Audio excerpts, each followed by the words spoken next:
Sound resumed.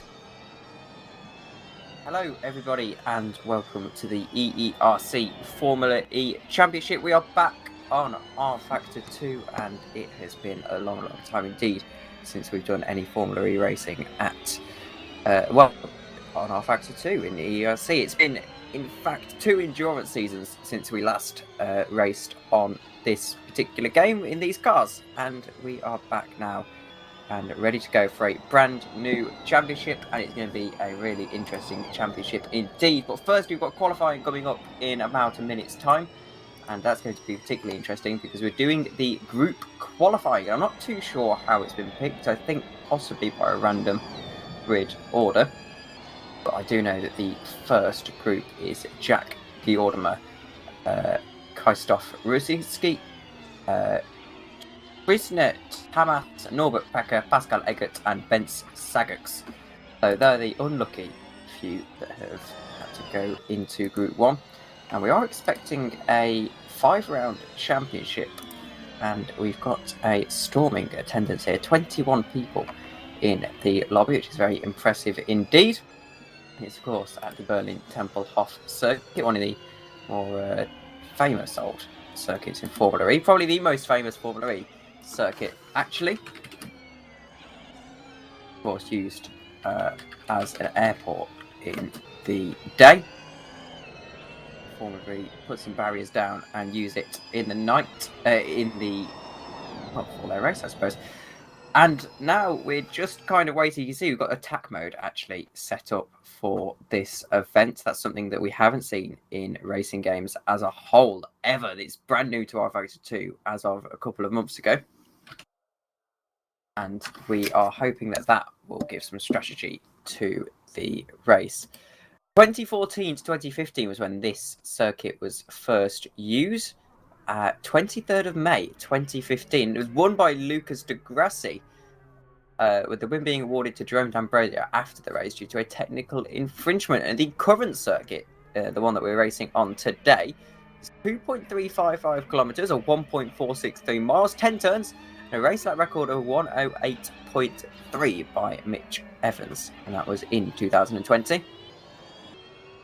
Didn't race here in 2021 to my knowledge, but here we go then. The drivers heading out for Group 1 qualifying, and this will be very, very interesting indeed. You get 1 lap, then you have to come back into the pits, and Group 2 will go out. So we won't have an hour-long qualifying session. It should only be about 20 minutes, I imagine. However, we will be having a lot of action indeed. There's already someone off. I believe that was... it won't show me on the camera, so that's particularly annoying. But here we go then. Norbert Becker. We're on the final corner now to start his first lap. I apologise if there's any background noise. They're warming up the tyres. You've got Goodyear road tyres actually on the Formula E car, so you have to be really, really careful with how you manage the tyres. Here you go, lovely onboard shot with a little bit of a snap of oversteer as he warms up a little bit too aggressively. I apologise, that wasn't the final corner. In a long time since I raced this track. We're going into the final section now. The yellow flag's in Sector 2. I think another one of the Group 1 members has had a little bit of a nightmare. We're still on board with Norbert Becker. We head down to what is now the final corner. We immediately switch to Krzysztof Rusinski. He's heading through turn 1. It's a lovely little line through there. Keeps the car mostly planted. And the issue with Formula E is that you could always just feel the car getting a little bit away from you. You can never quite get it on the limit of friction. And R Factor 2 have really done quite a good job here. This is Pascal Eggert, the man who is the brains behind all of this in his final Formula E car. Uses all the track, heading down into one of the many hairpins. This is still his outlap. So why the auto camera has put us on him, I don't know. Maybe we will wait to see what the first lap times are. Pascal Eggert speeds down the pitch straight for the first time. And he does set a lap. Actually, he was on a lap. And he does take pole position, at least provisionally. 108.6. And actually, the times are tumbling incredibly. 108.2 from Sagax is the...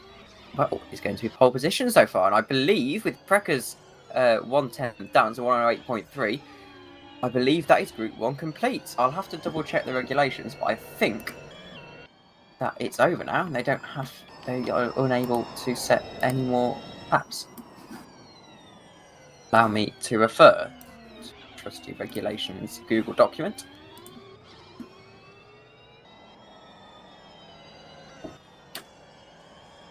Go into the qualifying section. Actually, it's probably the best course of action here.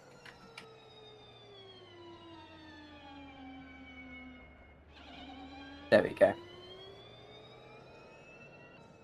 So qualifying length is technically 60 minutes, it says, but it won't be, I imagine.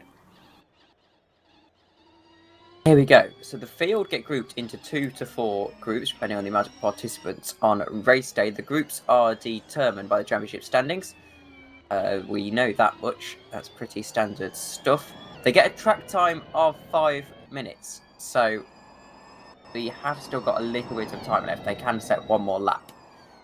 So it's not like in real life where they have a warm-up lap and then they just have to go. As Pascal Eggert is ready to set his next lap. I imagine they will be going back to back. Perhaps going for a little bit of a warm-up lap and then coming back. As Sagax does take pole position again with a 107.929. So we'll see if this man, Krzysztof Rzyński, can do anything to hamper Sagax's championship hope. Sagax's pole position hopes in the number 77 car. He rounds the final turn, a really long left-hander hairpin. Going to cross the line. We're going to see if he is able to improve. And a nervous wait. I think we've seen no improvement there, actually, from Rzyński. Which is bitter disappointment. He has crossed the line with the 5-minute mark, so that will be his run over, I believe.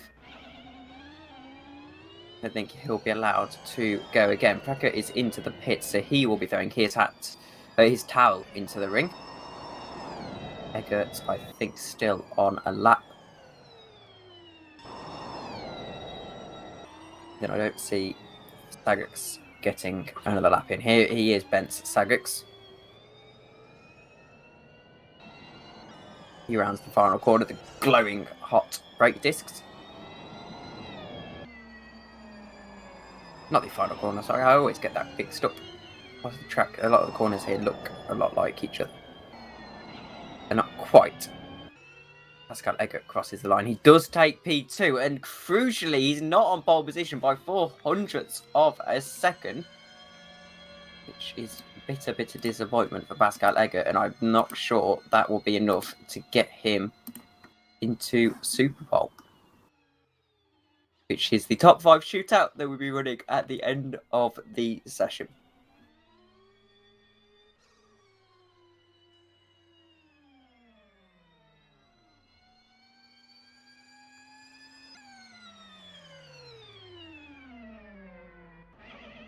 We've actually had 3 seasons of this championship, and it was formerly ran by Harry Smith. And we haven't had a season since 2019, I believe. September 2019 was the last time we had a season. So long ago that the spreadsheet doesn't even exist anymore. Let's have a look at the standings, actually, of that 3rd and final season, the last time we raced in Formula E.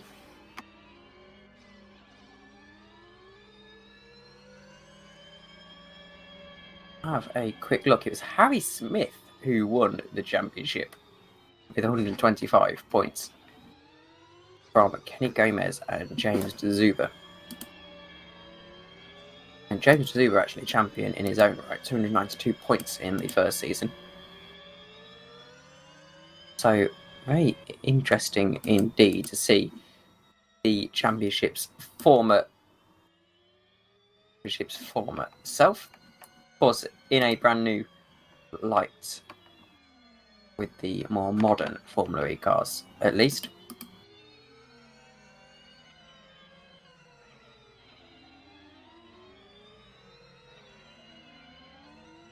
Oh, so lovely. We have live timing as well, so I'll be able to give you that in a little bit more detail.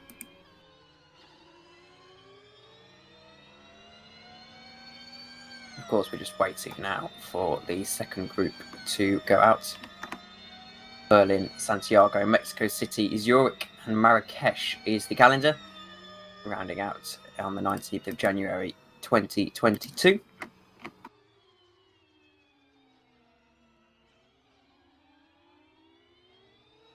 The race is estimated to start at about 8:30 UK time, which I don't think we're going to quite be on track for, of course, with the first ever season under new management. It's going to be a little bit difficult to get everything in order immediately, and I don't think we can blame anyone for that. We have got 4 groups ready to go, 3 more to come. Group 1 was a success with Bence Sagax on pole position 107.929. We're now waiting for Zoltan Toth, Jose Frederick Suto, Tobias Blumschein, Mikhail Steffel, Sablux Lovas, and Garrett Gibson. For them to take to the circuit to see if they can improve on the times. And you should hope to see a little curve where they do start to improve the times as we get later through the groups. As I am starting to see, they are on track. I can confirm. But unfortunately, our Factor 2 Auto Director isn't showing us. So they've all set laps as well, which is the interesting thing. So I'm going to have to message my advisor, Nick Homewood, because he is technically managing the broadcast today. But I can give you enough information to tell you that Pascal Eggert and Ben Sagax are still the 2 people on pole position in the top 2 spots. So Super Pole is pretty much Group 1, actually. And none of the other runners have managed to get into the 107s even. 108.7 from Jose Frederick Sutel and Mikhail Staffel.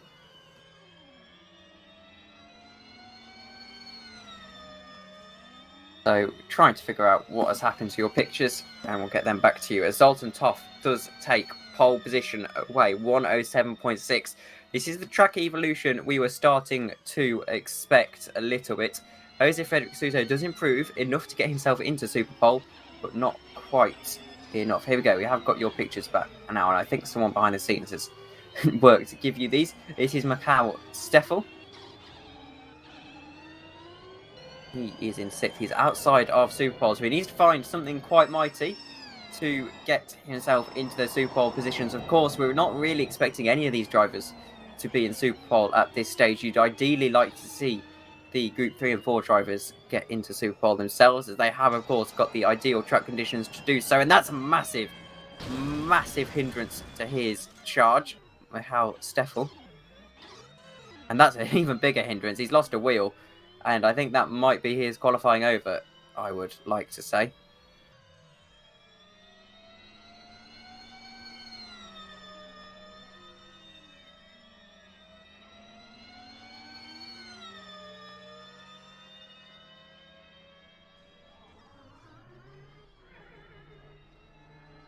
Zoltan Toth has improved further to a 107.5, and you can see into the pits already are some of our other drivers. I don't think that's quite the end of Group 2 just yet. Still see 4 of them on the track. I do apologise. Number 10, that is Lovas Sablix, rounding the final corner. He's really got to improve. 110.4 his previous lap. What's he going to do? He's not going to do much more. So there is clearly a big difference in pace between some of the drivers on this field. We've got 107.5 and then 110.4 in last position.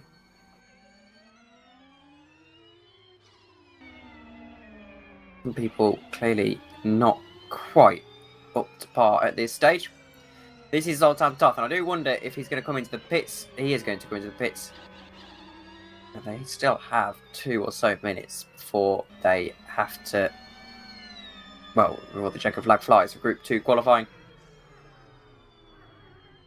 Mutant cars looking very, very good right now. 1st and 4th. Of course, the sign-ups for this championship absolutely rocketed by. It was not even really, well, it was a competition just to get onto the grid, let alone be here. This is Garrett Gibson, P8 currently, the 110.0, and I'm sure he'll be hoping to get a good points haul here today. Of course, it is going to be a full distance Formula E race. We're going to have to see what the battery management is doing. In fact, I'm going to ask Nick if we can get the battery management.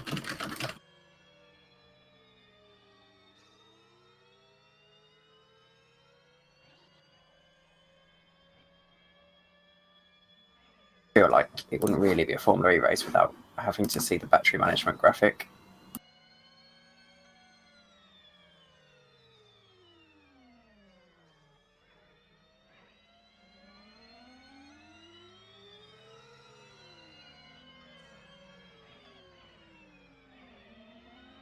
And so, I believe we've got all of the drivers, at least 4 of them, back out on the circuit, ready to set their... No, sorry, these are the next group. This is Group 3 now.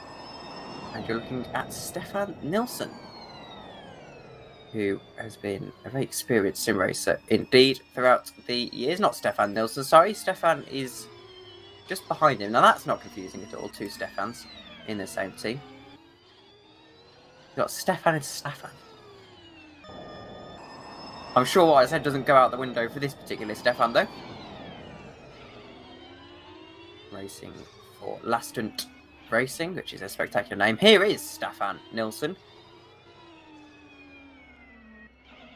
Was a very experienced sim racer around back in the Project Cars days of EERC. Much before me, that's for certain. He's just trying to get a banker in so far.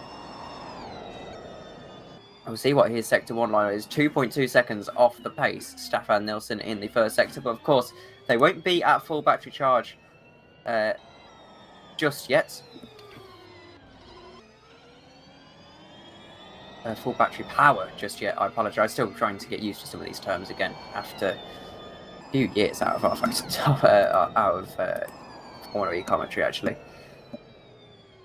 Stefan does cross the line, and it's not particularly aggressive. P11, 5.3 seconds off of the pace, but now he'll really put the hammer down and see if he can use his full battery potential. So will Stefan, his teammate. Stefan and Stefan, both Lastant. And right now, they are in fact Lastant, but not by much. No, sorry, they're not. They're last and second to last. So the name clearly not bidding them too well. Here we go, onboard shots. You can just see how delicate he's having to be on the steering wheel. These Formula E cars don't really give you much margin for error. They're very clunky, very difficult to yank around the corners. You can't particularly drive them pretty at all. This is serving spam. We're looking to send some spam up to the top of the timetable, that's for certain. Here we go, another onboard shot. He absolutely rockets down Sector 3.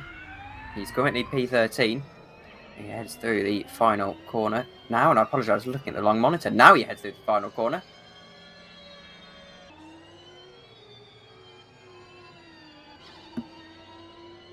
Owen, I'm not even going to attempt to pronounce that final name. However, he is heading across the line now, and he goes 6th. He stays 6th, so just a little bit out of Super Pole. There's been an issue for P13, which is Stefan Nilsson crosses line. He's still 4.9 seconds off of the pace. Down in last position, at least provisionally. However, he is a very experienced driver, and I'm sure he will make his way back up in the race. We've got 2 minutes left of this particular Group 3 qualifying session. We're in Group 3 now, I leaving. Yes, that's correct. And of course, these drivers are really looking to get into pole position. This is Owen once more, and I'll just call him Owen for the sake of simplicity. I don't want to butcher anyone's names, at least more than I already butcher the Hungarian names. And the idea of this qualifying is that you get a clear track, but it's not really working for Owen. He's got one of the other cars ahead of him. That's Spam, who I've already used a line on that he wants to send some spam email to the top of the timing tower.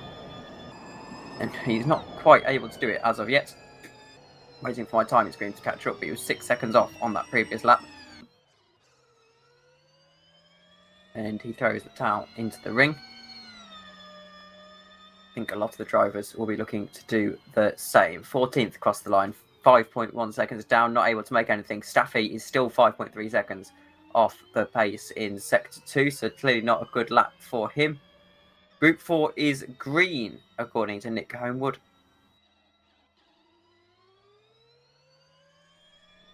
However, Owen is only 5 tenths off the pace, so he could really snatch a super pole position here. He's going to need something quite mighty indeed as we look at the Group 4 drivers on their way out of the pits.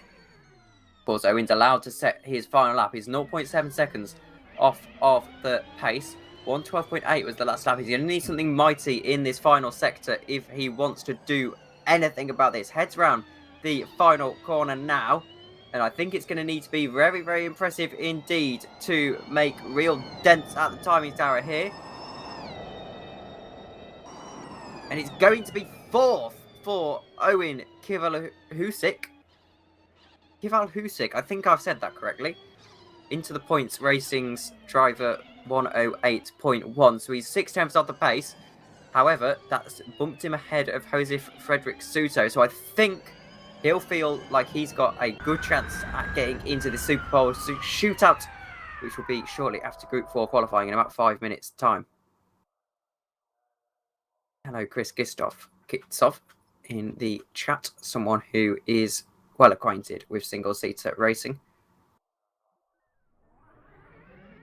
As the pit lane is still silent, as now we're waiting for Group 4 to officially go green. And there we go, Group 4 has gone green. They all pile out of the pits. And we'll just wait to bring you those pictures. The auto camera can be quite slow to pick up. We've had a little bit of an issue with our Parsec tool. It won't quite let me access the cameras, so we've had to deal with this.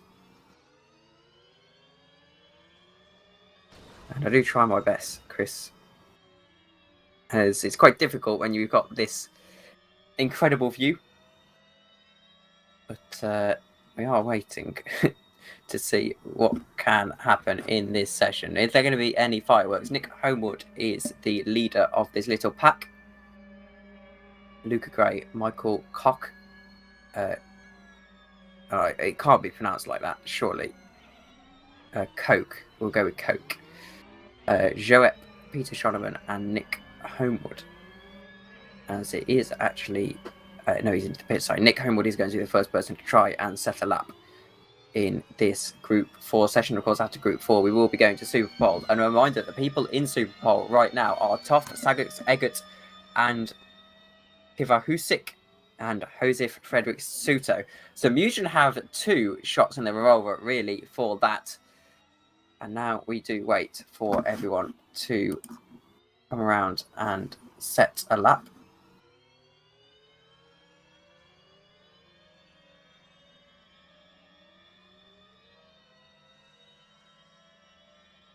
As I have just received your Discord DM, Chris, by the way. I'll reply to that once we go to warm up here. And already they're not lighting timer towers.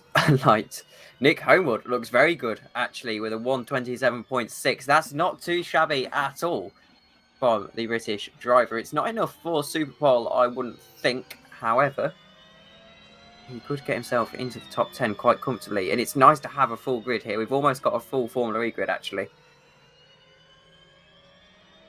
Still watching Nick Homewood, and I am trying to commentate a little bit of radio commentary here, but I'm not even watching it myself. I'm just looking at the timing tower.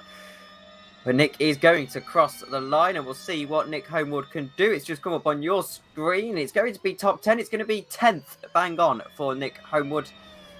So not the Super Pole he was dreaming of. However, it's a very, very good performance indeed, as they all find their way in the order again. Michael Koch is on a lap. And in fact, Luca Gray does set the time in Tower Live with 26.9. We'll have to follow him. We know he's a very good driver in endurance, and we'll see if he's able to do the same in Formula E. They're very different styles of driving from LMP2 to Formula E.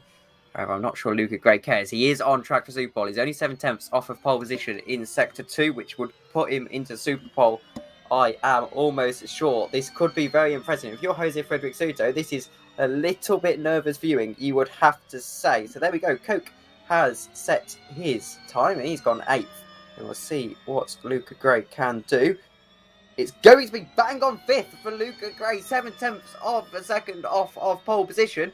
And he's going to sneak into Super Pole at the death. Nick Homewood sets 11th place lap time. And, well, I'll pack in saying game crashed and just tried to validate all my files. It does happen sometimes, unfortunately, with R-Factor 2. It happened to me before EERC Road America once. And that wasn't a great way to start a 24-hour race. Indeed, having to do a 20-gigabyte download. My teammate luckily got home early, and he did the start, and he just 6 hours into the start, actually, which was mighty impressive indeed. Back to the Formula E racing, though. Koch is still on a lap. However, it's not going to be particularly impressive, I don't think. I think it's very much a cool-down lap here. And I think he'll be content with going for one more push lap here. Luca Gray won't want to do anything stupid. He's in a very good position. 3.5 seconds down on that last lap was Koch. And now he heads around Sector 1. I do apologise that we haven't got these cameras for you, as Nick, who would be fixing this for us, is currently driving, so it's a little bit difficult to drive and fix the broadcast, so I am trying to bring you all of the action best as I can, as Koch is 9/10 off in the first sector, so it's not going to quite be enough. Luca Gray's about to cross the line. Is he going to be able to set a better lap and solidify his Super Bowl? Of course, if he improves, he will definitely be in Super Bowl. No. It was an outlap, I believe, technically speaking, for Luca Gray. Koch really needs something in this final sector. He's 1.1 seconds off of the pace. And we know it's about 7/10 you want to be the kind of margin to get into this top 5 shootouts. Or Super Bowl, as it's been aptly named. You can see one of the drivers flying past the pit. That is, in fact, Koch, who's going to cross the line. He's going to be bang on 1 second, so he's got some of the time back, and it's enough for 8th. Crucially, not enough for Super Bowl. Nick Homewood, I think, has thrown his towel into the ring, and it's now just Luca Gray and whoever's in P14, and Luca Gray's 1.7 seconds off the pace. He's made a mistake on his lap. He'll be coming into the pits. Peter Schoenemann, what's happened to him? He just seems to be in the pits like the rest of them. Really? And here we go then. We've been going for half an hour already, would you believe it?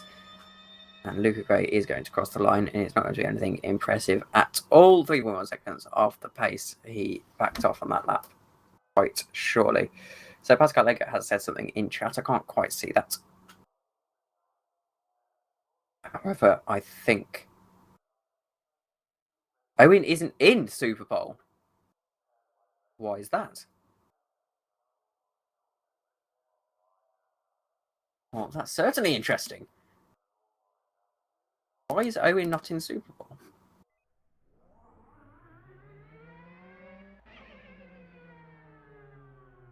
And oh dear! Owen admits that his last lap was invalid. He started his fastest lap at 41.40, and the group started at 4700. He was 20 seconds too late on his Super Pole lap. That is bitter disappointment, you would have to say. And now it is a battle for who can set the fastest lap and be on pole position. User was moved to your channel. Oh, we've got Chris Gistov. Hello, Chris. Hello. I got promoted to commentator. Lovely. And you are someone who's got quite a bit of experience, actually, in the single-seater discipline. And Maybe. Oh, I assume you're looking forward to today, and I'm surprised you're not driving. I don't have the DOC, sadly, so I unfortunately cannot drive, but I'd love to. Hashtag sponsor me, please.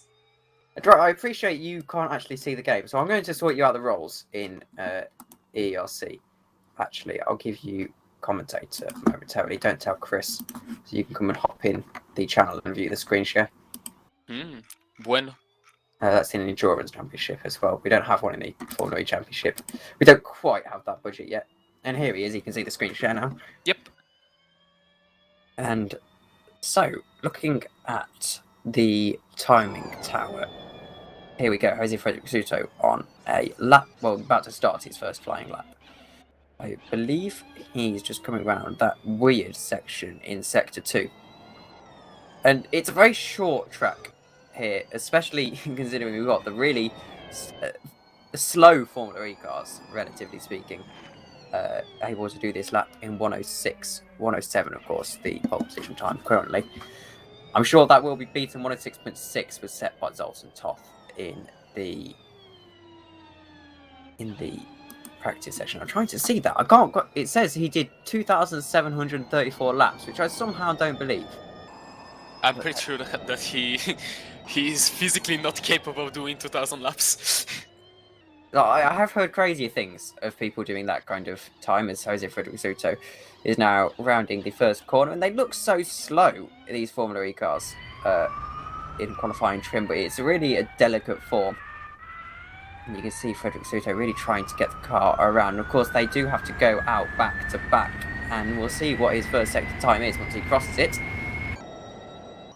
1.1 second off the pace, which is not going to be quite enough for Jose Frederick Suto at this stage, whereas his tyres just aren't quite up to temperature. I mean, these Formula E cars are designed so that they have to do 2 consecutive flying laps, and oh dear, that is a massive dent in his afternoon.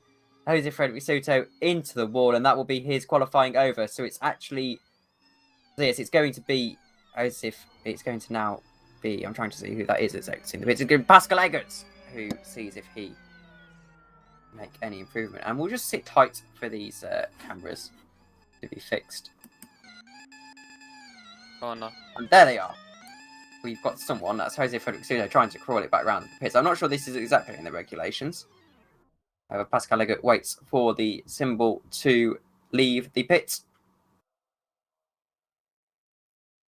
So how actually so how does the qualifying work in these series? So it's the same as real life Formula E, actually. We have 4 groups, and then top 5 shootout goes to Super Pole.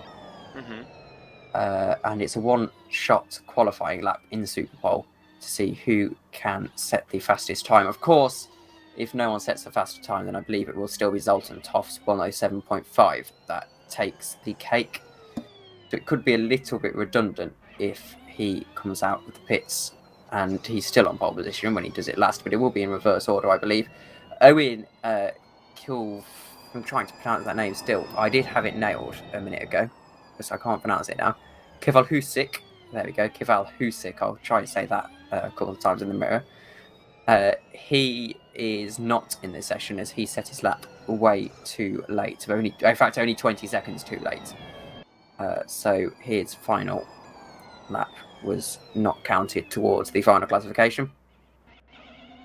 Other than that, it looks like Pascal could really have a realistic chance here at pole position. I think he needs 0.4 of a second. And whether he can do that after about 20 minutes sitting out, I'm not too sure. We'll see, though, as he tries to raise the tempo a little bit, crossing the line to start his final flying lap. Is this going to be a pole? It could be pole position. We'll have to see. And Chris, I believe you've raced in some Formula E series before at this circuit. It really is one of the more difficult ones to pick up. You can never really quite feel like going fast around here, can you? I've actually never raced here. I don't know Really? the track, nor I've never driven the track or the car, so it's pretty new to me. I've seen the official Formula E series that I had here, I believe, and that's just about it. And quite typically, the R52 cameras have done us a great injustice here. So you're now looking at Luca Gray rather than Pascal Eggert, and there we go then. So he is 9/10 of a second off in sector 2. So I don't think this is going to be any fireworks for Pascal Eggert. Sadly, he's very quick in the race, so it will be fine for him, hopefully. As Luca Gray, I mean, we do have to thank you for this entertainment. Pascal Eggert does cross the line 1.2 seconds off the pace. So I think perhaps we're now seeing where these cars do need a couple of laps to get up to temperature. I'm not too sure as Luca Gray gets ready to... He's not even going to go out, is he? Yes, he is. Well, I'm not too sure what he's trying to do there. I don't know if we are able to see from here. It's quite far back. As why is Luca P5? He wasn't a minute ago. I could have sworn. Unless he's already set a lap. No, he's in Super Bowl. Don't really know what's happened there. However, Luca Gray is, for some reason, still... the cameras are still on him, so that's lovely. We are now waiting for Bent's. We're Oh, Luca Gray having Luca Gray disqualified from the session, I believe, for not setting his lap in the appropriate window. Here we go then, Bent's. So we finally got the camera on board with Bent's Sagax, who is on his outlap. Really needs to warm up these tyres. We've seen how difficult it was for there we go. That's how he's warming up his tyres. That's just how incredible he's trying to do. Luca Gray still in the Julius Bar bits. Great sponsorship from them. Having so much screen time. And it could be nice of him to get into the garage because we can't actually see him. Nick's told him that he's screwing with the broadcast, which is... Hey, thank you. And he's on the roof, so that's a sight I didn't think I'd see today. I don't think the cars are supposed to be on the top of the roof. Just what I believe, honestly. And oh, that's a massive power slide, and that could be his lap over from Bentz. I think he's going to keep trying, though, as you can see how difficult the car is. He's missing apexes left, right, and centre. The steering is really bent indeed. This could be very messy, and I think Zoltan Toth has now been awarded pole position, as I don't think Bentz is going to really be able to do anything here. That is very, very disappointing for him. We've kind of been robbed of a good Super Bowl shootout there. 4.6 seconds off the pace, so he's certainly not going to be able to set alight the timing boards. And so it is going to be Zoltan Toth who starts on pole position. And I think that's pretty set in stone now. I'll quickly refer to the rules and regulations for a second just to make sure that that is in fact how it works. As of course, I don't want to be missing anything for the stream. I don't think the car's supposed to be hitting the walls like that. No, certainly not. And I'm trying to see top 10 shootouts. It doesn't say anything.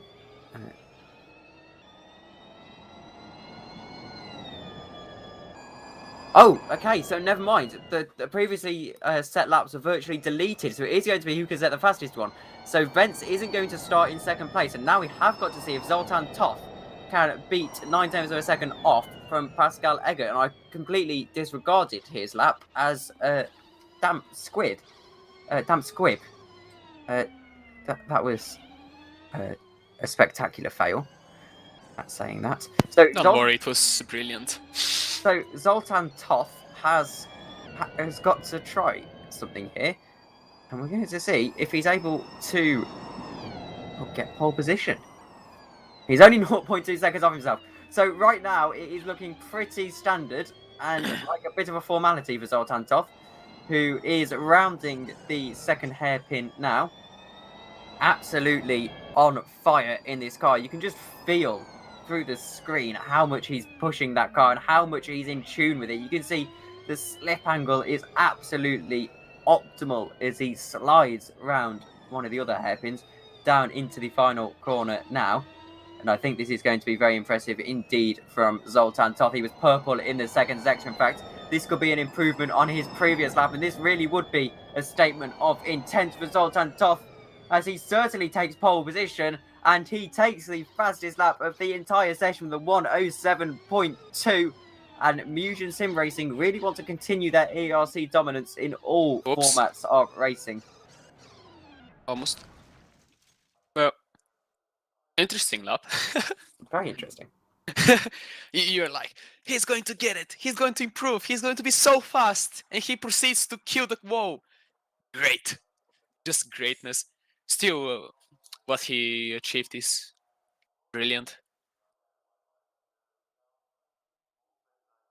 As we do apologise if there's a little bit of lag on the stream at all, because we're trying to use both the Discord screen share and the live races. The live races is a little bit behind, and that's where I'm getting most of my live timing information from.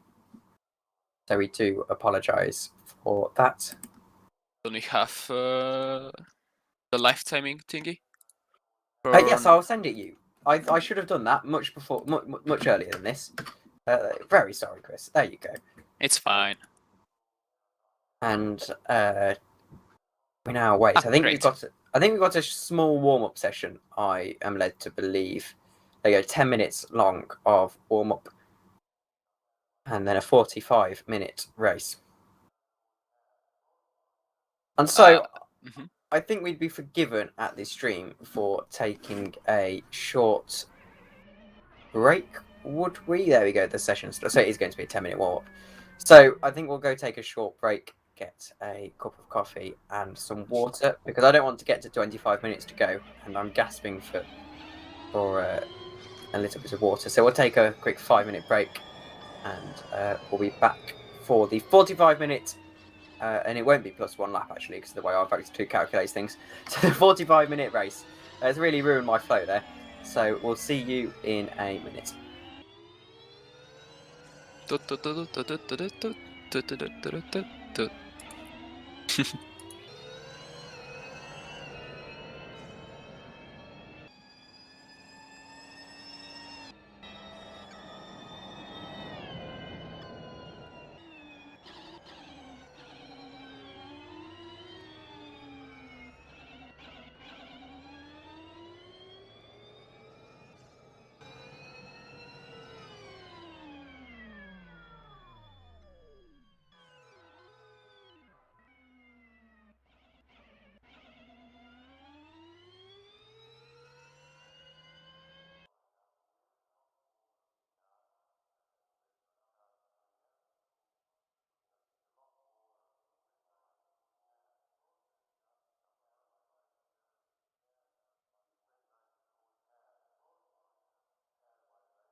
Attention grid, will all non-essential personnel leave the grid now?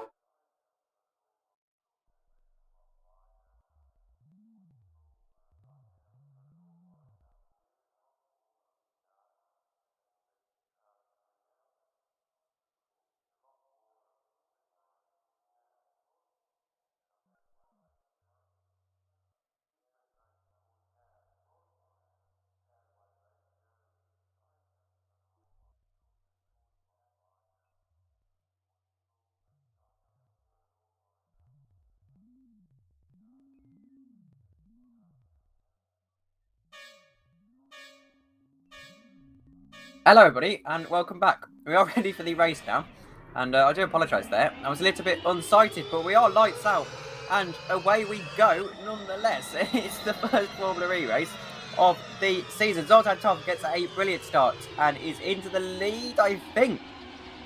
Yep. No, it's Spence Sagas has Almost edged him out. No, they crawl around. It's not a particularly wide track here. And I think it's pretty light. It's done a little bit of bumping, a little bit of contact, and I think everyone is quite safe and sound. Pascal Eggert still in 4th position. He's trying to make moves forward. Let's see if he can get himself onto the podium. This is Zoltan Tov. And remember, there's going to have to be 2 attack modes to be taken. And it's a full distance Formula E race. 45 minutes doesn't sound a lot, considering we're doing 24 hours. But it's still very interesting, especially when you have a race like this one with 20 drivers, so 45 minutes could be pretty intense in Formula cars. As we know, Kivar-Husik has had the pace, and I'm not too sure if he'll feel robbed or not, as he's now being pressured by one of the FRA drivers. That's Nick Homewood, I believe, and Nick through to 10th position quite expertly. Very impressive performance from Nick, that is. And now a further pressure from behind for Kivar-Husik. A little bit of a speculative dive bomb from Garrett Gibson. And we do apologise about the race start. It said 5 minutes to go on the warm-up, so I was just having a coffee and eating my crackers, and next thing I know, we're about to... the way we go. Yes, so that took me off guard a little bit. I thought we'd at least have a formation lap, but you know, never mind. We're already 2 minutes into this contest. We're about a lap in already, and it is Zoltan Tov from Bence Sagis and Luca Gray. Pascal Ebert and Norbert Precker round out the top 5, and it's already had a lot of action. This is Michael Cole. Yes, I do remember that now, Ed. There's no formation lap in Formula E. It's been quite a while since I watched a Formula E race, and that's Stefan and I believe Stefan have both crashed into each other, and that could possibly be... That's a very Stefan way to end the race. It is Stefan and Stefan both crashing out, and I think that's the motor pretty much ruined as he's going to reverse into the pit lane. I'm not sure you're allowed to do that, Staffy. Well, Chris not there to watch, so how risky. Well, he's been on the line before, and that's a little bit over the line, you would have to say, from Stefan Nilsson. I don't think they're supposed to go like that. Oh no. And I can see what he's trying to do. However, I feel like a little bit unsighted in the way he's done it. Here we go then, back to the actual action, and there is P11 being pressured, and I'm trying to think who that is. I think that is... Oops. That's Germania. Germania, and I am still trying to get used to the grid order as well. I apologise. I only got the call to do this last night, and it's a bit confusing. So I do apologise for that. I should have done my research really, but you know, my boss is... Come on, Jack. My boss in Formula E zone. So someone who's used to Formula E cars makes one of us, and now I see what's happened here. Stefan has had an engine failure and is being pushed back into the thing. He's now been disqualified from the session. They've both been disqualified from this session. Nick Homewood is still in 9th. He's making some ground on Steffel. I just saw a green sector pop up. Peter Schoenemann has got past Jack Giordano. This is the battle for first position. Bent Sagax is 1 second behind Mugen Sim Racing's Zoltan Toth. And I think Zoltan Toth will just feel like he's got this in the bag a little bit higher. They do have to manage their energy, of course, and we do apologise. We don't actually have the energy calculator up on the screen. It's not telling us that information. Ho has taken attack mode, as I don't want any uncontextual clips of me from that, but there we go. Yoep takes attack mode as well. They will have an extra boost of power for 3 minutes exactly. You've got to take 2 of those throughout the race. Zoltan Toth is setting the fastest lap of the race. That's a 1:10.7.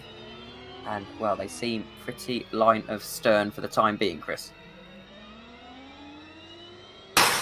For Yoep, it's pretty much getting close to the guy ahead, and for Koch is, I believe, to overtake. I don't know what the gaps are, actually. I need to check the live timing. It's pretty confusing for me as well to get used to it, because having this attack modes, energy storing, it says Eggert taking attack mode and drifting. It's so much different, and yeah, I think that they're fighting. Eggert taking attack mode, he'll concede the position, but he'll hope he can get past on the straight. We know it's a lot easier to overtake, as seen by Formula E Accelerate in the simulator than in real life. So Eggert's going to try and make moves on Precker. He's going to go down the inside into the final corner. I think that's going to be pretty much a simple textbook move from Pascal Eggert. As you can see, he's just got the better power. He's now going to make a move on a second car. Could this attack mode gamble work out for Eggert immediately down into turn 1? And I think it will. And that is a spectacular bit of strategic driving from Pascal Eggert. And Precker is able to follow him through in the number 93.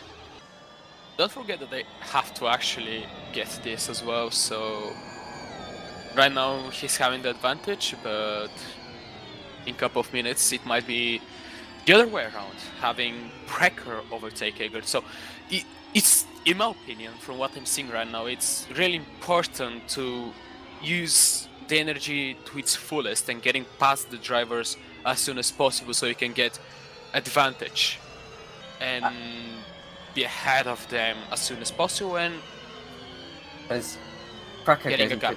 Yes, indeed, and Precker goes into attack mode now, and he's going to try and make a move on Luca Gray. It's not quite going to work out for him, and now he's got to get past. And the crucial thing about attack mode is that you are forcing, with Eggert, he's now forcing Luca Gray and Precker into taking attack mode, and they don't want to take attack mode whilst Pascal Eggert is in attack mode, because then they haven't really got the net advantage. Here we go then, Precker trying to get past Luca Gray. It's going to be pretty simple with the aid of that extra power into the motors, and Luca Gray can't really hold up much of a fight there. Pascal Eggert's still got 2 minutes left on his attack mode, and he's trying to get past Sagax for second position, and I think he's going to have to do it if he wants a chance at this race win today. This is Mikhail Steffel having a little bit of a battle with Nick Homewood. Of course, Nick Homewood, a man of many talents. He's also running the stream today. Technically, Eggert is past Sagax, and Toth is into attack mode to cover off Eggert. So it's a really big game of chess here, and it's one of those lovely games of chess. In fact, racing is often like a game of chess, and it's always really spectacular to watch. As we can see, 15 seconds left on Koch's attack mode, and this is Michael Cole with a 1 second gap to the next car. This is the battle for 14th position.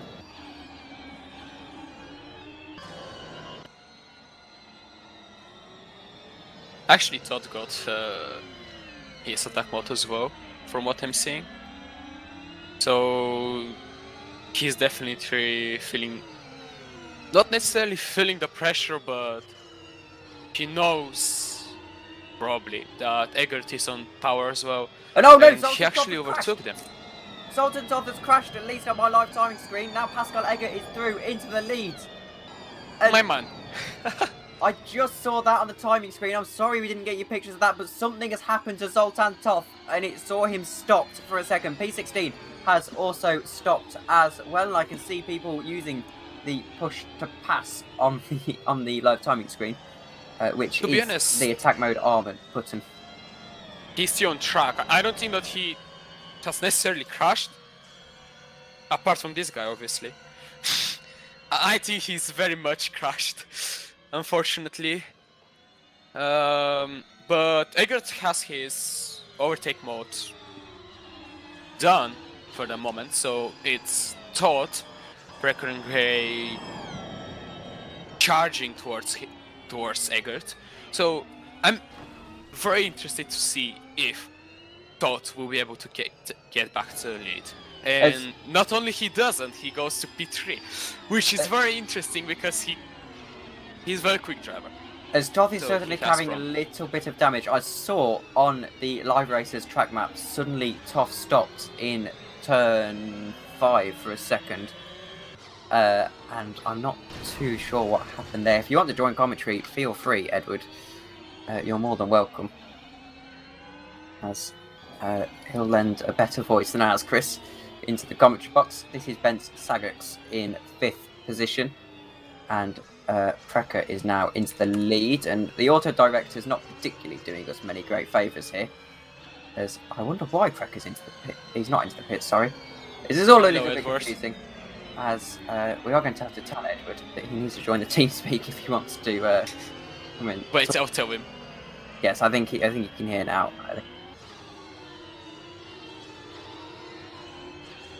And this is Luca Gray now trying to make a move. He's got the attack mode on Pascal Eggert, and he's now going to try and go down the inside, I imagine, into turn 1. And they've taken his camera away from us immediately, have R Factor 2, so we can't see what happened. I think Eggert has just edged him out, judging by the timing screen. No, Gray has got through in the end. And Eggert's back. There's a wonderful battle going on, and we're completely blind to it. And, oh no! And they've made contact! And Eggert was into the wall momentarily, as we are now joined by Edward Hunter. Welcome to the commentary box. Hi, Ed. Oh, nice to hear from you both, Chris and Tom. As Eggert's still in the wars with Skax. As it was quite typical that the R Factor 2 auto director didn't let us see that wonderful battle that was going on. And, well, I suppose now we've just got to... Oh, no, that is massive. That is Owen Kivalhusik. And... At least he's not my man, Eggert. He's fine. Yeah, that's right? Spam and Spam and Gibson, who have basically crashed into each other and collected Owen Kilhalgsvik. Oh, and they're still together. That's a Spam just stuck together with him. They're blocking the track, aren't they? Oh, dear. That would certainly be a savage car in the real world. And I think we agreed on the pronunciation of that name to be Kivalhusik, as I can't see how it would be pronounced any other way, physically. And oh, no, that's the Musion driver as well. I don't think it was Toth who has taken back his race lead. And, well, we do apologise once again to the stream that two major dramas of this race, we haven't been able to see them. I actually have a proposition about the name. Let's just call him Owen. It's the easiest way, in my opinion. We certainly know how to pronounce the name Owen, and we don't have to feel sorry for not being able to pronounce his name properly, as I perfectly know how it feels when somebody is not able to pronounce your name. Yeah. I have to say, it's bad of me to say this, but I did have a big laugh just before I joined when I saw my friend and boss, Jack Jordanmana, crash into the wall in the pit lane, and number 63 car was continuing about a wheel. I assume they put a new wheel on, and he's still going in the race in 17th and last position. But there's Rosinski, who's certainly not continuing in the race. And, well, I'm afraid we're probably going to be stuck on this camera angle for a moment, as R Factor 2, the parsec wasn't quite working, and there we go, we're back to normal. The beautiful scenery, though. Beautiful scenery, and this is a mod track as well. If you do want to join the series, now's probably the best time to mention it. I think the Discord link may be in the description. Regardless, you can go to EERC.info or join the EERC main server, and you get all your links from there. We're not running any DLC tracks this season. Is that another retirement? Mikhail Stepel in the pit lane, Tom? Yes, that's from P11, and I think he'll be disappointed at that. And Zoltan. And look at the lead that Toff has built up already.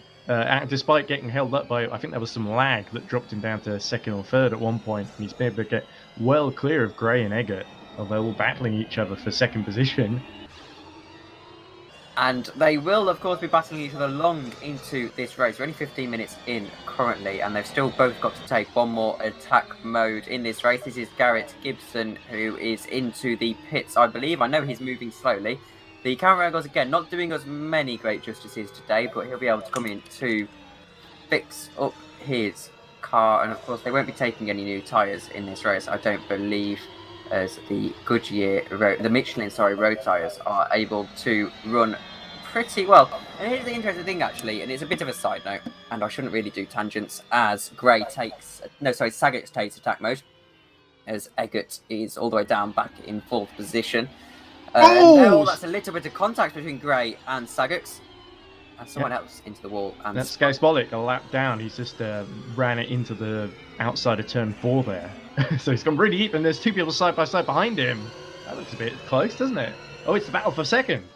It always looks a little bit close in Formula E, and there's someone really crabbing behind. I think that's one of the back markers, actually. Luca Gray still trying to make a move on Sagitt. Sagitt has got attack mode, though, so I wonder if we'll see any of the other drivers follow suit. Sagitt has really forced these guys' hand, as they really can't let him get away with this attack mode. There's not much they can do, though. I think Gray is really just got to keep him in sight until Skax runs out, and then Gray will take his own. But the problem is he's got Eggert right behind him. So if he takes attack mode right now, he'll end up behind Eggert and possibly behind Joseph Frederick Suto, who's not going badly at all in the other movement. So I think Eggert and Gray have really got to work together in a way here and just not battle each other, try and stay in range of Sagitt. Of course, we don't really know what the state of energy management is going to be. This is the first time these guys have done it in a 45-minute race, to my knowledge. Most of these drivers, anyway, we had some test events that weren't broadcast. However, this is the first proper, it's not even dress rehearsal, it's the first proper race. So there's a great potential that we could have some energy management hiccups. And Skax has drawn well clear, at least a couple of seconds clear of Luca Gray.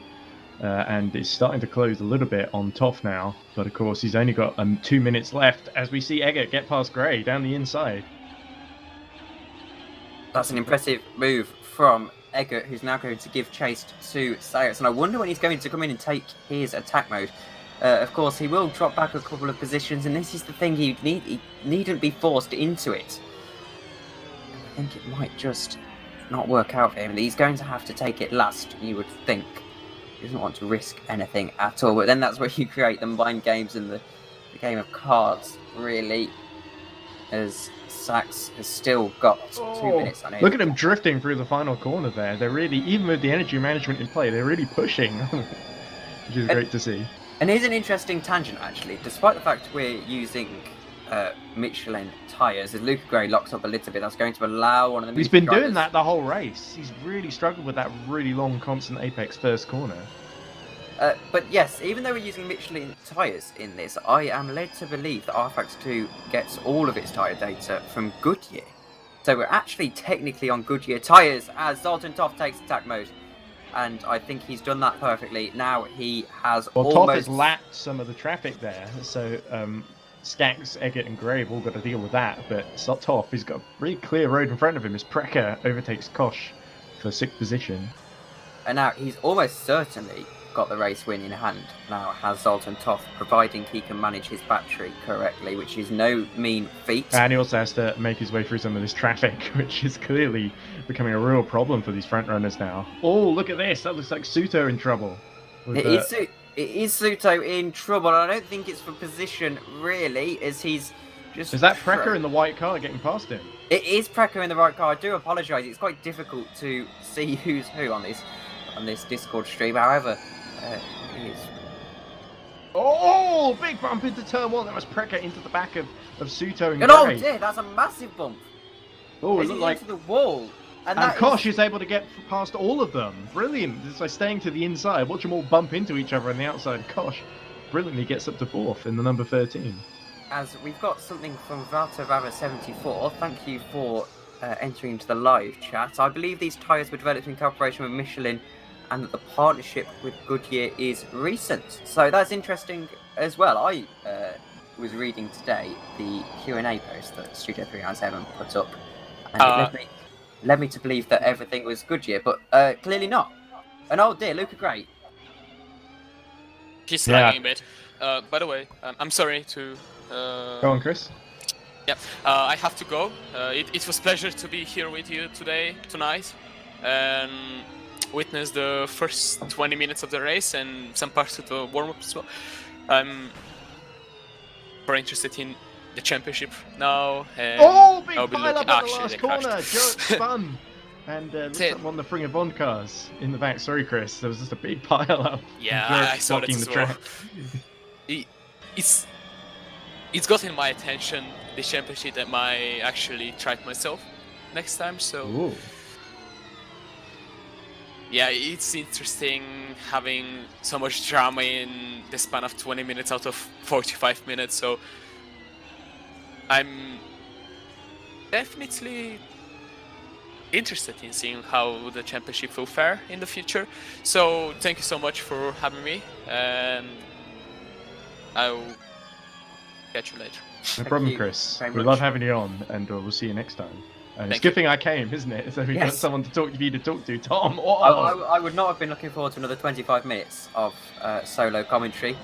And oh dear, I did see that on the User stream disconnected actually. from your Yeah, it was channel. one of the Fring of Bond cars just really lighting up the rear tyres just after the attack mode section as Gibson seems to have finally called it a night and gone into the garage. We do thank Chris greatly as he came in with very little knowledge of this, as did Ed actually. And Walter Rava said, Oh, I'm a big Formula E fan, so this Yes. is all very natural to me, actually. Me and Jack Giordano, who's currently still running last in the race.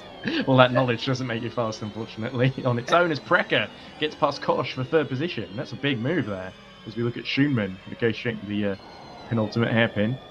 And the autocampers really haven't done us many favours today, as Zoltan Toth is about to run out of attack mode. So now it'll be smooth sailing to the end, you would hope, as Yoet locks up and That looked like cannot Yoep get had the like a car screen turned freeze in. or something, because he just seemed to have shut down completely. Like he'd left the keyboard, no, the steering wheel and the pedals. Oh, and bumped into the wall again. There's either some heavy damage or Luca Gray might have something else going on there. 'Cause he's going very slowly. I think he's got heavy damage, judging by the fact he careered into the wall just as our auto camera switched us away. This is Bence Skax. As all of these names are absolutely throwing me off today. I don't know how you do it in endurance, Ed. Especially when they change drivers, yes. You can't pronounce that name. Well, here's an even less, a name with more consonants. Well, we'll get to round 5 and we'll just have a couple of these drivers. We'll have Spam pronounced correctly. Zoltan Toth, though, is looking very good. 6.8 seconds now. All he's got to do is make sure there are no major dramas with his enemy. This is a battle for a minor position, 14th position. That is between Sabalix and your boss, actually. Yeah, my good friend Jack Giordano, the one, the only, as he always likes to introduce me on his Formula E Zone show, his little podcast talking about everything in the world of Formula E. But I'm not sure we'll be hearing this in the Formula E Zone show. Oh, I had a really bad run to 14th, and I held off Skazbolix for about 2 laps. Well, let's see how long he can last in front of him. But I think Jack has got it all to do, really.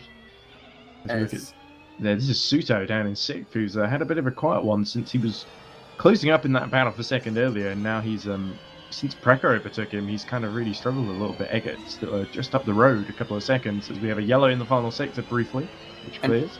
I wonder if any of these drivers have not practiced their energy management correctly, because we know it's a huge Spam in trouble again, and he's got the last corner very wrong and lost the position, I think, to Gray, who was in turn recovering, as we said, from his own incident.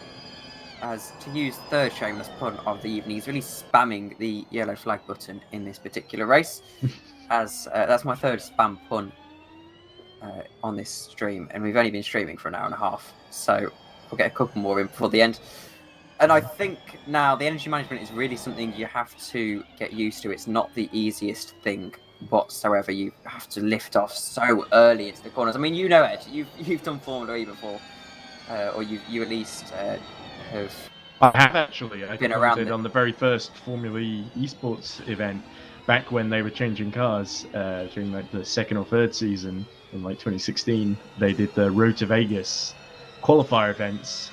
Cloud Sport was running it at the time using a mod that they'd made for R Factor 2. There wasn't their official mod back then. and they didn't have any English commentators, so I ended up sort of volunteering, and they said, oh, well, because I sort of befriended the other guy who was going to have to commentate on his own. He said, oh, this is good, so I can concentrate on my Forza commentary, and you can do this, Ed. And so me and a bunch of friends of mine, and a guy called Remco Magyar, who I believe is friends with EERC, or you might know him in some of the VCO and some of these other endurance championships, but he was one of the ones who helped commentate with me in some of those early races. So yeah, a great bunch of guys. We often had some of the team bosses, like I think Dom Duhan from Team Redline joined us for one of them, and we had Alex Simpson from where I think he used to be part of I forget what it was called, what team he used to run, but it was one of the teams. He'll come to me at some point, but it probably doesn't exist anymore, unfortunately. But Alex Simpson was very helpful as well. As of course, we've seen as well reasons for drivers to enter a championship like this is the Formula E Accelerate esports series, which was on. Yeah, of course, year. that has some real big prizes there, and that's. I think obviously Formula E Accelerate is much more improved from when I used to commentate on it as well. Yes. Because for a start, the mod is a bit more realistic. As we see, Luca Gray really struggling with that Schumann. He's fighting, obviously being lapped by Precker, I think. He's clearly either got damage or he's gone too fast in the early stage of this race and is now really trying to get. Well, he was really struggling into turn one the whole time. Yes. I wonder the way he set it up is for the really fast corners, but when it really tightens up, Luca Gray is sort of having to really wait for and struggle with understeer, basically. Homewood and Suto are both back into their attack mode. Oh, somebody missed attack mode there. That was a Lovas says Bolks. Sorry. I'm not sure what I said there, but Lovas just completely missed the attack mode and went really wide into the runoff. Oh, I was thinking on a different broadcast, there's certainly a couple of puns that you could make there, and this is Egger under pressure from 6th position. That's Suto. Yeah, Suto's caught back up now. I was saying he'd kind of fallen off, but clearly he was managing his energy, and now Eggert's starting to run into trouble. That's Kosh and Precker right in front of them as well. Precker really under pressure as well, so he might have used quite a lot of energy himself. Nick Homewood has got 2 minutes of his, 3 minutes of his attack mode left. Sorry, there's... Suto, of course, in attack mode, so that's no wonder he's caught up to Eggert now so quickly. And it's really nice to see, of course, attack mode wasn't there when you were commentating on Formula E, but attack mode has got to be one of the most interesting things I've seen in a sim racing series. Oh, Precker really being overtaken by Kosh almost there, but Kosh, I think, was stuck around the outside somewhere. Yes. And couldn't quite complete the move, so Precker holds on to 3rd for now. That would have been into the hairpin in Sector 2, actually, if my timing screens are... In fact, it was the final corner, if my timing screens are to be believed. But, of course, I used to commentate in a Formula E league back in the first lockdown in 2020. And it was back on R-Factor 1, which sounds absurd to say it now. But it was a really fun little league. However, there was no attack mode or anything. It was just pure racing to the end. There wasn't even energy management. And look how far we've come in just a year.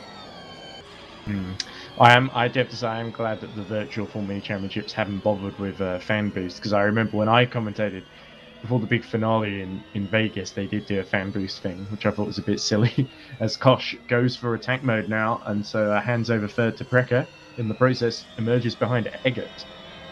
So Eggert, who has used both of his attack modes, I believe, is now going to have to do a lot of defending to hold on to 4th position. I'm not sure there'd be much he can do to defend, because Kosh is going to be so fast, especially down the main straight.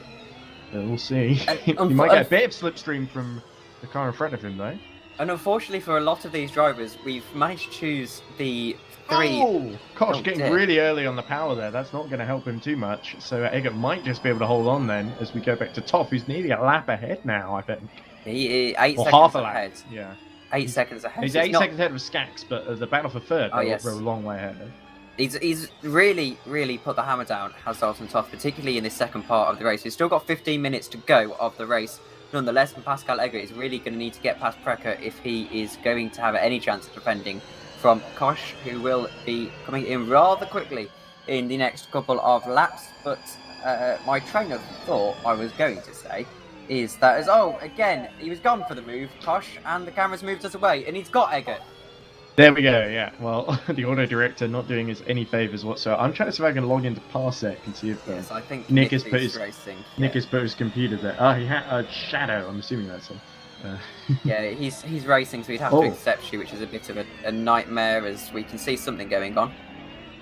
And Not too sure what's happened there. Something's changed. Ooh, I think Ed. I think I was trying to get in there and it said the host encoder failed to initialize, which isn't good. Hold on. Let me see if I can stop watching. Maybe that will help me get in. But let's carry on. Anyways, the race continues and the battle Yes. continues. Unabated. And, oh, yeah, we're back in. Never mind. I lost my pictures for a second there. And it's quite difficult to commentate when you have only got a live racer screen. However, there's still a massive, massive train here. And I think these drivers are really looking to... They've got to energy manage, that's the thing. And it's such a knife edge.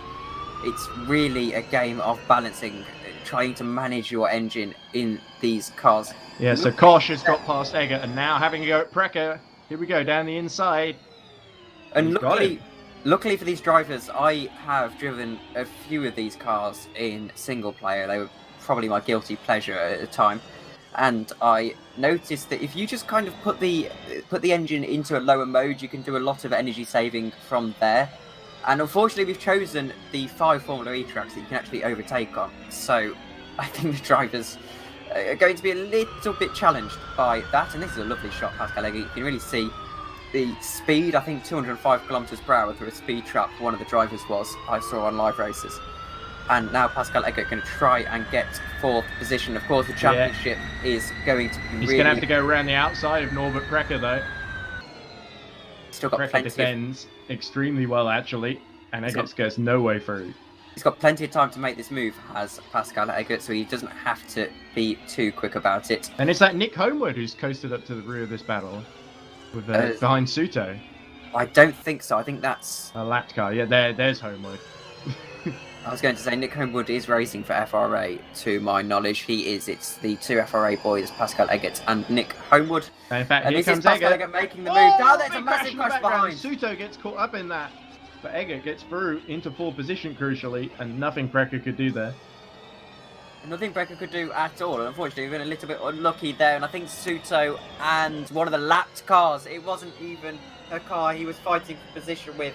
And I think Frederick Suto is going to feel bitterly disappointed at that one, as that could really give Nick Homewood a big opportunity. Of course, Suto now will doubtlessly be carrying a lot of damage on that Musion sim racing car.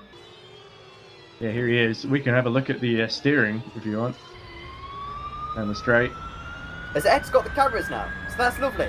Yeah, sorry, I didn't want to spoil the illusion and point out, oh, I've got the cameras. I wanted to just get on with the commentary. But here we go into the first corner. Looks okay. It looks okay, but I think he'll be carrying a bit of top speed damage. Perhaps the car will be a little bit light on the And that's rear. the guy who hit him, who's right behind him. I forget who that is in the 94. I think that might be Says Bollocks. I think we've given up on naming a lot of these drivers until the name tags come in. Yeah. In a I'm few months' time. impressed that Jack John is still going in the race down in 14th, because I would expect him to give up by now. As we look at this is Suto still trying to lap the car again after making contact. Oh, dear. And he really held him up there. Whoever that is going to get in real trouble later on, isn't it? It Oh. wasn't actually Skaz Bollocks. I think it might be. Let me look through the field until I find the offending driver. I think it might be Saz Bollock's teammate, I believe. And I think he'll, needless to say, be getting read the right act by the stewards after this race, as I don't think you can quite make contact twice with a car that's lapping you, especially when it's Mugen sim racing. Mugen, of course, double champions in ERC this season in the Endurance Championship. I believe double champions the season before that as well. Oh, and we're just seeing a move. Cole has been overtaken by Owen And the field is just spread out a and little Kiv bit now. Halsvik. As Lovely livery on this purple car of Cole, number 32. a lot of the Formula E cars have lovely liveries, actually, and I've noticed they've opted to go for a bit more of a chrome paint. I know a lot of the LMP2s like to be pretty Oh. matte. And here's my good friend Jack Giordamano. Is that Job he's caught up to? It is. I wonder if Jack fancies a go at 13th place. Unlucky for some. There's 13th is actually my racing number, so it's not that unlucky for me.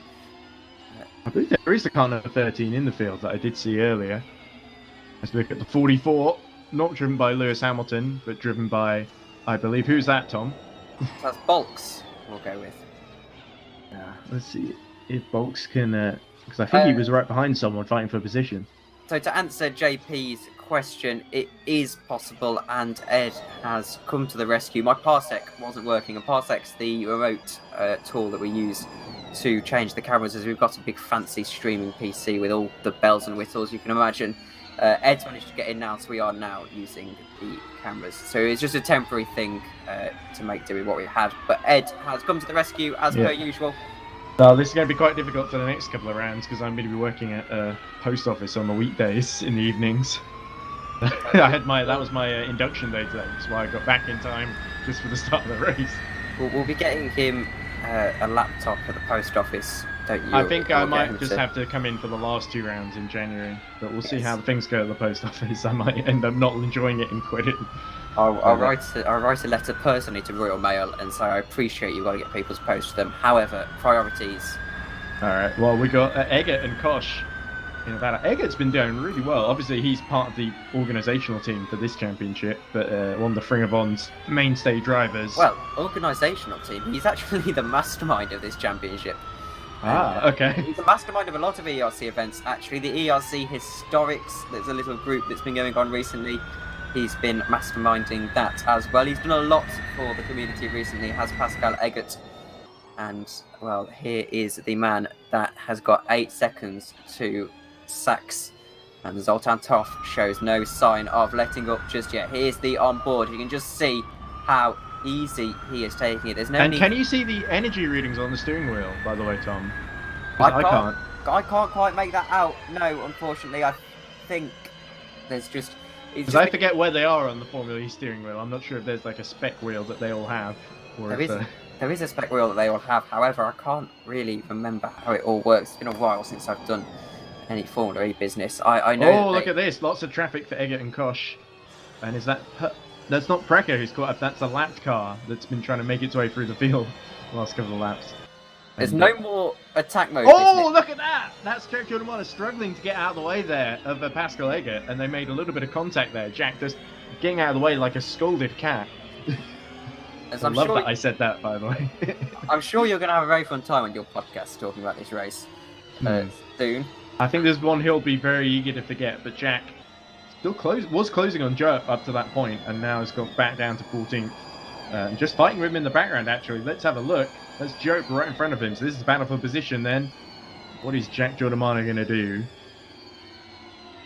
The ginger-haired demon going to try here. Oh, Joe really unstable, as he's been all race, quite frankly. But Jack's got to get past this yellow and... It's like a bumblebee race it with this yellow and black car. They have got a lot of striking liveries on this. Yeah, and he's got right in the slipstream here. This is exactly what Jack Giordamano is going to be able to see. Best lap 1:13.9. Not sure where that puts him overall. As Suto, I think, has got by Precker somewhere while we've been watching this.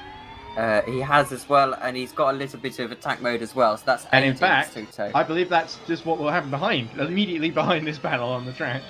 And you can see both of them, shall we? as well, just how they slide the cars through these corners. There's a particular technique to driving Formula E cars. I always find they're very much like big go-karts, the Formula E cars. They've not got a lot of downforce, but they are here we go. Suto is going to come through the lap Jack Giordamano now.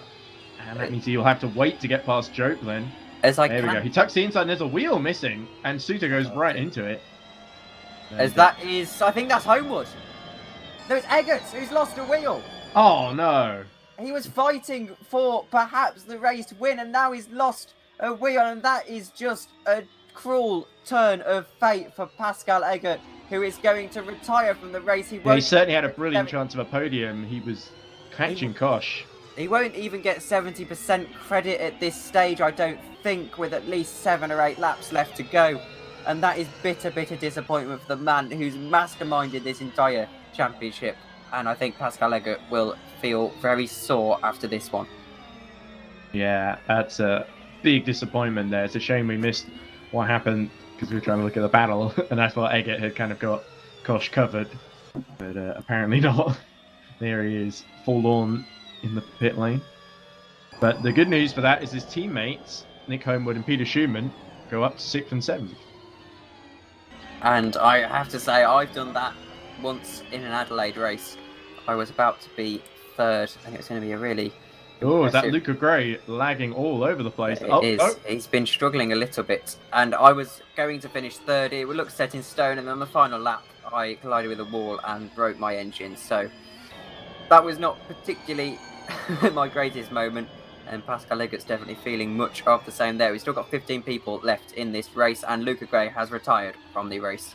Yeah, I think his connection was just timing out there as we look at that says bollocks going very slowly at turns 3 and 4 on the I exit. think he's out of energy, I believe. He's used it all up. There's no usable energy left then. He may have to lift and coast and hope he gets the end of the lap into the pit lane maybe. But that's a bit dangerous having a slow car. How much time have we got left in the race, Tom? 5 minutes and 11 seconds, so it's only a couple of laps left. And now Zoltan Toff, I think if he knows what's good for him, needs to slow down a little bit. He's got 12 seconds in the bag. Yeah. And Lovax's bollocks has got it very wrong then to run out with 5 minutes left to go. Well, that really shows, doesn't it? Whether he's run out or not, or he's realised he's not got enough to get to the end, I don't know. No, he was just going really slow. He might have been trying to let someone behind through and just slowing way more than he needed to. Here's Nick Homewood, I think. Surprisingly easy to misjudge things like that. Nick Homewood has had a spectacular drive. He's now flying the flag for FRA. He wasn't particularly fast in qualifying. He qualified 10th, which in Group 4 is not really where you want to be. But of course, the championship is going to be difficult to dominate, particularly for Zoltan Toff, as he will now be back into Group 1. Yeah, and once again, Jack John has closed back up to Joe ahead of him. And little Joey boy is going to have his mirrors very full of Jack Giordamana, which nobody wants, trust me. And of course, if you're in Group 1 heading into the next round of the championship, that could be very difficult to get back into the Super Bowl shootout for a second time running. And, well, the championship is designed so that people can't dominate. Oh, here we go. And so when it looked like Jack Giordamana was getting well into the slipstream, and then he lifted off just to save energy a little bit. So Joe really actually helping Jack Giordamana at this stage. Jack might go for a move right at the end, or he might do it in the next couple of minutes, who knows. Smart driving then from Giordamana, as he now stays. Yeah, it's the smartest thing he's done in a while. Well, he stays pretty line astern, and I think he'll be content with this for the time being. It's a minor position anyway, so I don't think he'll be particularly gagging to get past. This is Ben Sachs. All those retirements, Joe and Jack have got up to 11th and 12th then. As this is Sachs, who is trying to, well, just bring it home now. I don't think he... Yeah, the gap's very big now. It's like at least 10 or 12 seconds, isn't it? Here is Zoltan Toff, the man who has picked up the... No, he hasn't, because he technically did lose the lead. Because of the lag, yes. I was that doesn't strike again. I was going to say that he's picked up the first ever Formula E Grand Slam, but he hasn't, because he did get overtaken at stage. He hasn't led every lap. Unless he got the position back before the end of the lap, in which case it does count on technicality. 2.5 minutes remaining then.